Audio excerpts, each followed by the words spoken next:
Welcome back, everybody, to yet another edition of the WrestleBuddy Raw Recap, brought to you by yours truly, the Drip King, Jimmy Baby. And what we got going on is we got another good episode of Raw to go over in case you missed it. So let's skip all the nonsense and jump right into the show. Last, I don't know, month and a half, 2 months, we've started the show off with either Big E, Seth Rollins, and Kevin Owens. It's all revolved around them.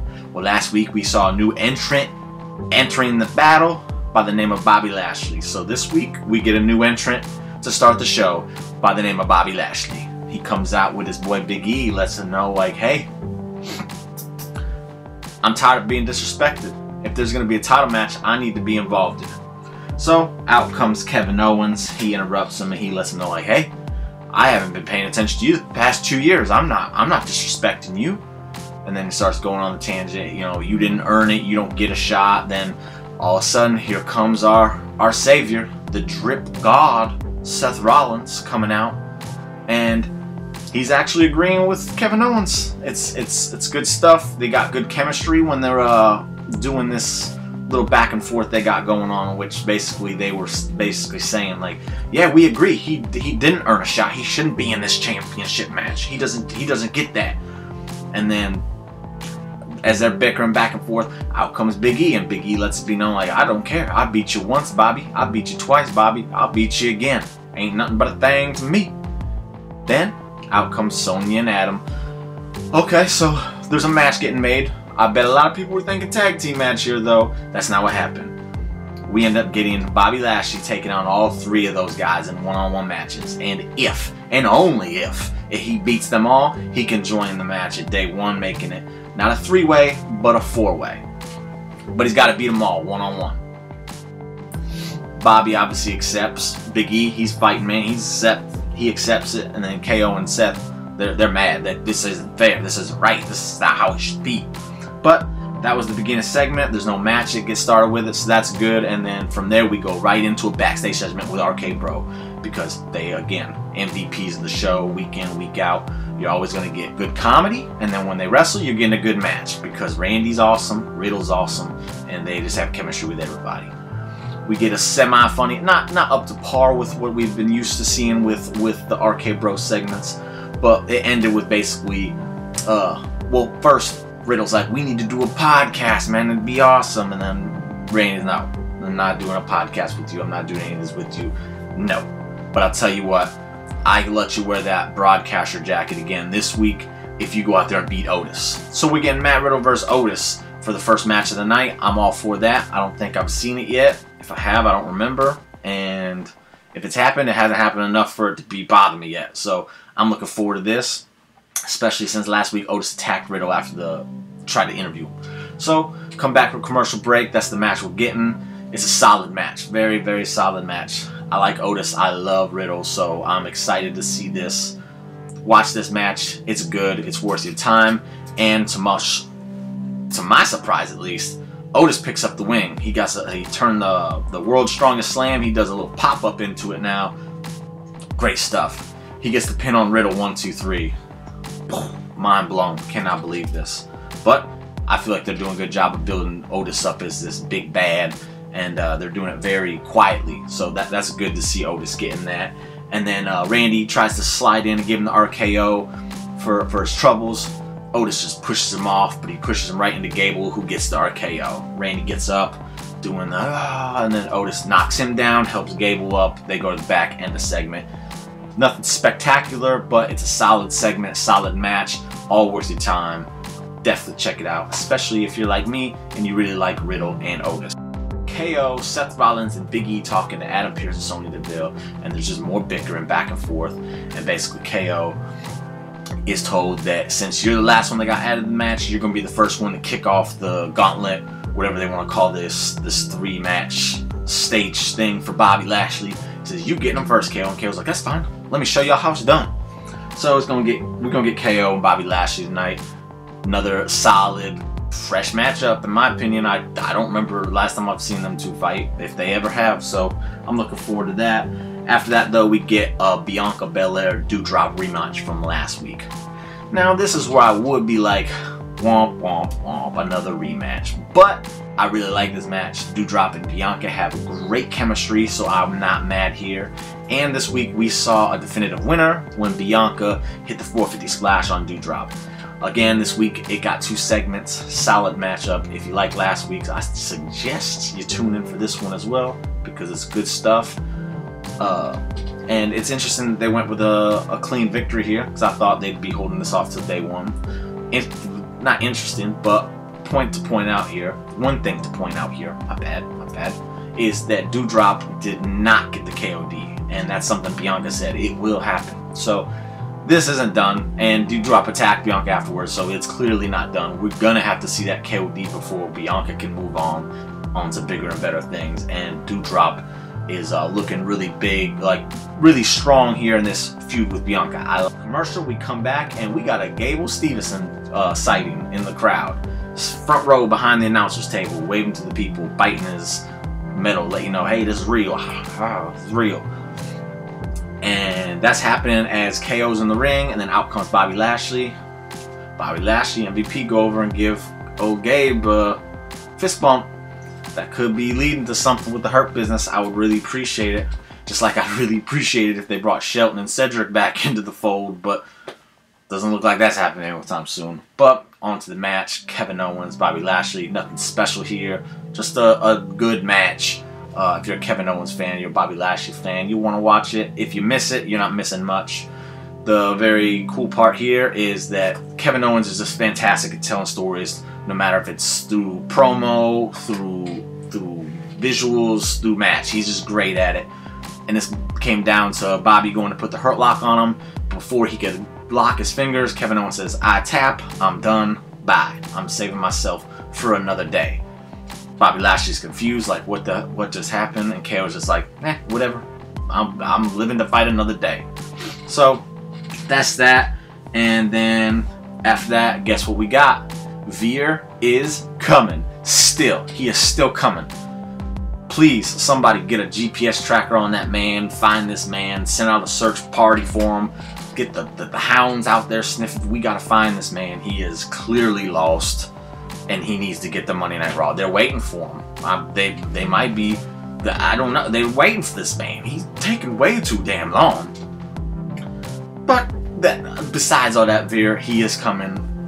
Who knows when? Maybe this time next year he'll finally arrive. But after that, we get a Becky Lynch entrance.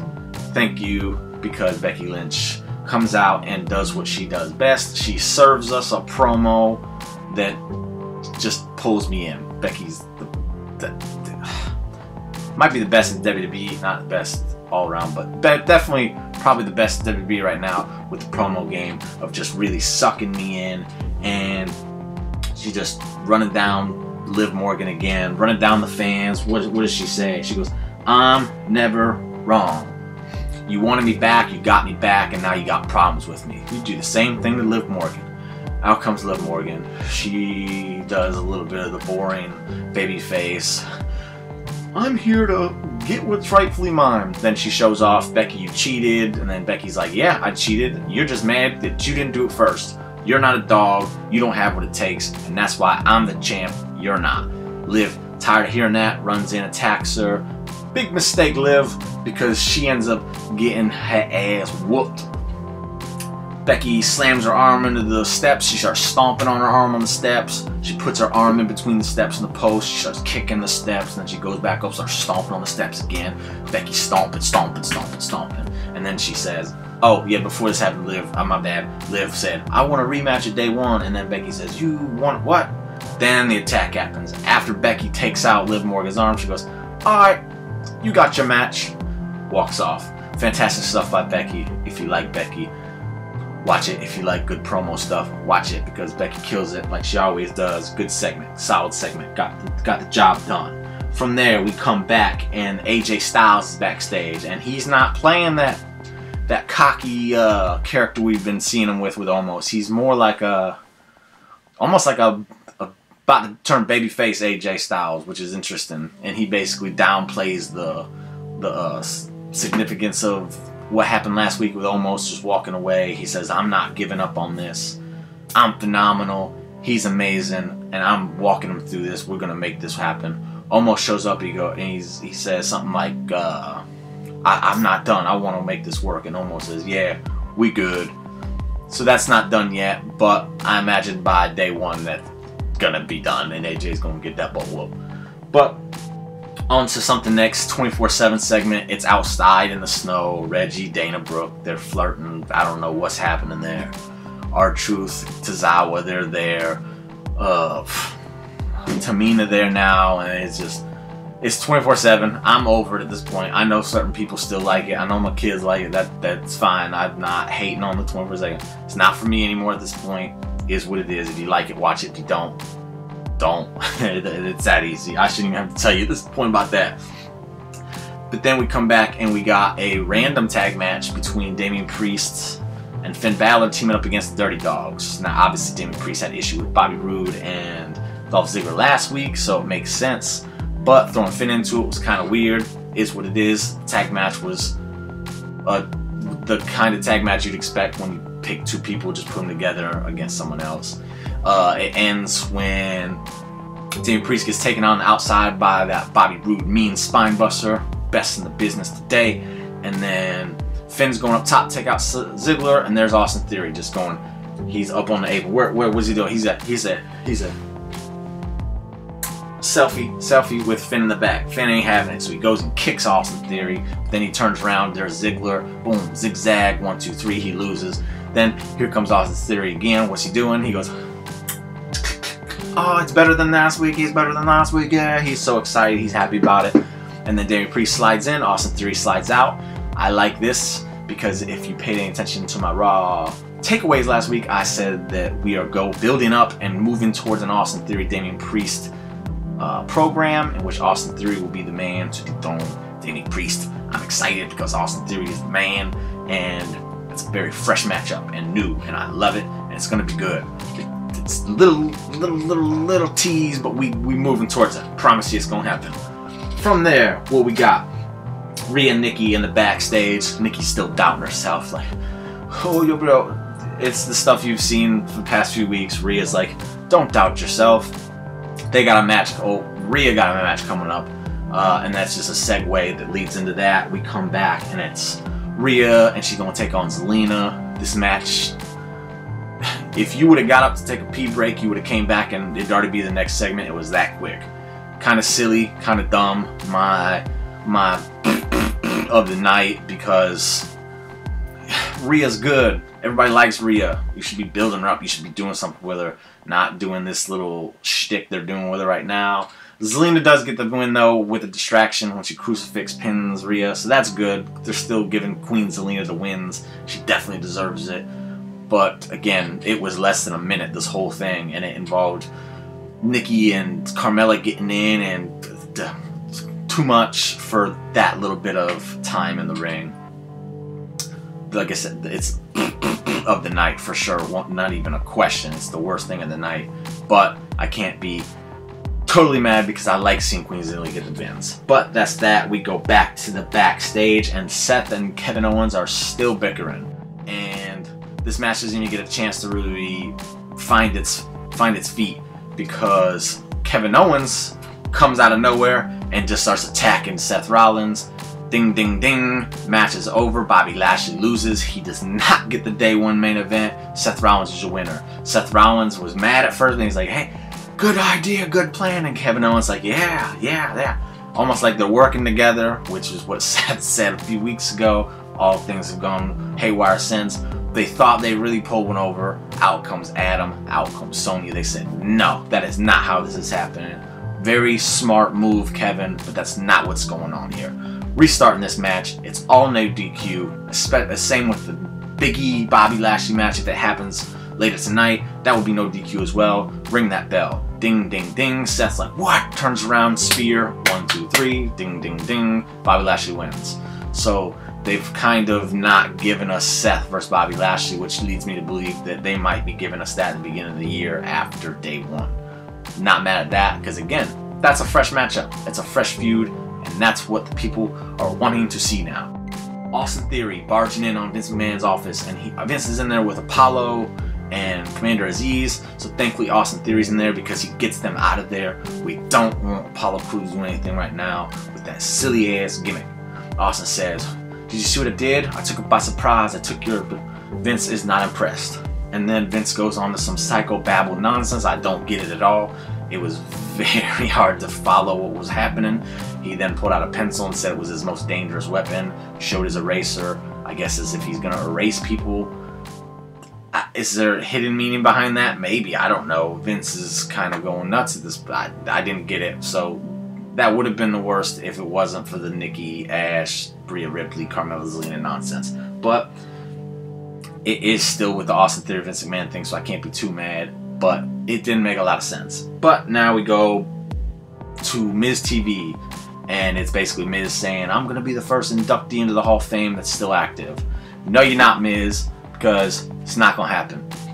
Maurice is out there with him. She introduced him. Miz came out, did all that stuff, and then Miz starts talking about what he's gonna do after I beat Edge. I'm gonna get inducted to the Hall of Fame because there's nothing else I can achieve. And then out comes Edge, and then Edge does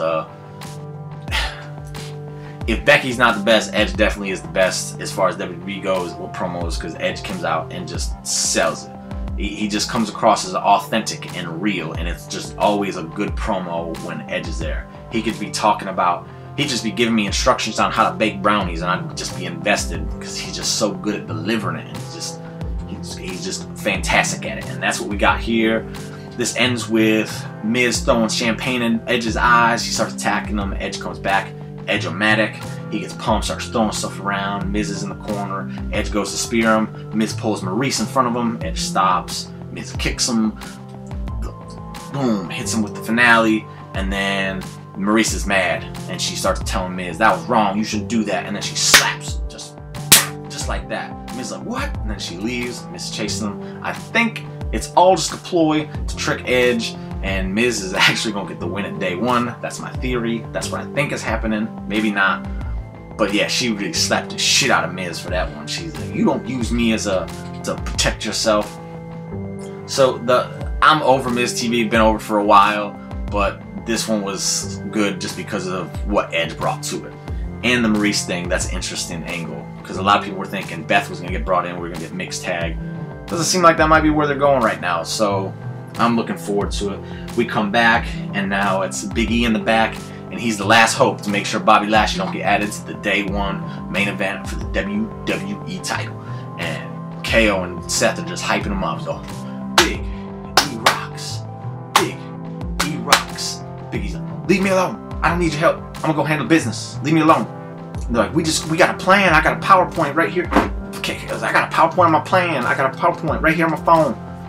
Big E won't unhear it. He shuns him. "Leave me alone." Goes out, takes on Bobby Lashley. Well, we got, I think it's a 20-minute match, no DQ, really good stuff. They really got in a lot of work. Big meaty men slapping meat. That's what we got here. The ending comes. There's a table set up on the outside. There's a table set up in the corner. It's like, yo, who's going to these tables?